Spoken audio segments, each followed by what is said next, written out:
গতকাল যখন বারোয়ারি মেলা দেখতে বেরোই তখন এই প্রতিজ্ঞা করে বেরিয়েছিলাম, আজ হরির মন্দিরে হরিলুট দেবো বাতাসা।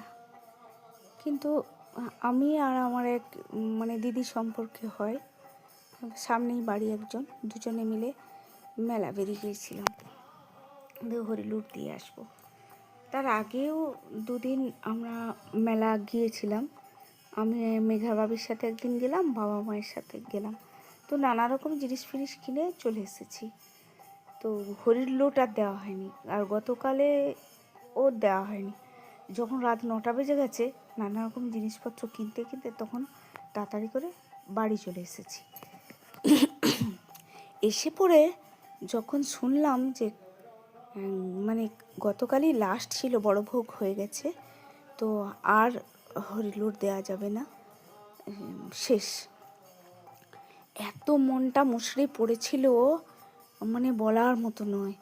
খুব মনটা খারাপ, কি করব না করব। এবারে সেই রাত্রেবেলা ঘুম ধরেনি, শুধু রাধা রানীকে ডেকে চলেছি, রাধা কৃষ্ণকে ডেকেছি, ঠাকুর ক্ষমা করো ক্ষমা করো ক্ষমা করো দিয়ে কান ধরে বসে আছি। আমি রাধা রানীকে বলছি, রাধা রানী একবার কৃপা করো, আর একবার কৃপা করো, যেন আগামীকালেও দেওয়া যায়, হরির লুট দেওয়া যায়, তাহলে আমি একবার যাব, আমাকে ক্ষমা করো। তো ভোরবেলা আমার স্বামী বলছে যে দেখো, আর অত চিন্তা করছো কেন, আজ কাল তো বড় ভোগ হয়েছে, আজকে তাহলে ধুলোটি হবে, তাহলে 9টার দিকে মনে হচ্ছে হতে পারে হরির লুট।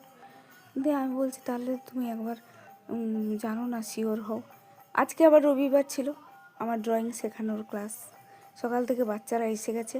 আমি মনে মনে প্রস্তুতি নিয়েছিলাম যে আমি যাব ওখানে, দেখি। দিয়ে ও আবার একজনকে ফোন করলো, বলছে হ্যাঁ 9টা থেকে শুরু হবে, এখানে আরতি হবে, তারপরে সব হবে, হরিনাম হবে, শেষ হবে। দিয়ে আমি ভাবলাম দিয়ে কি ধন্যবাদ দিচ্ছি রাধারানীকে। আমি তাড়াতাড়ি করে চান করে বললাম, তুমি এক কাজ করো, তুমি আমার বাদবাকি ড্রয়িংটা শিখিয়ে দাও আমার বাচ্চাদের, আমি চলে যাই। বলে আচ্ছা আচ্ছা আচ্ছা তুমি চলে যাও। আমি ছুটে ছুটে চলে গেলাম, একটা টোটো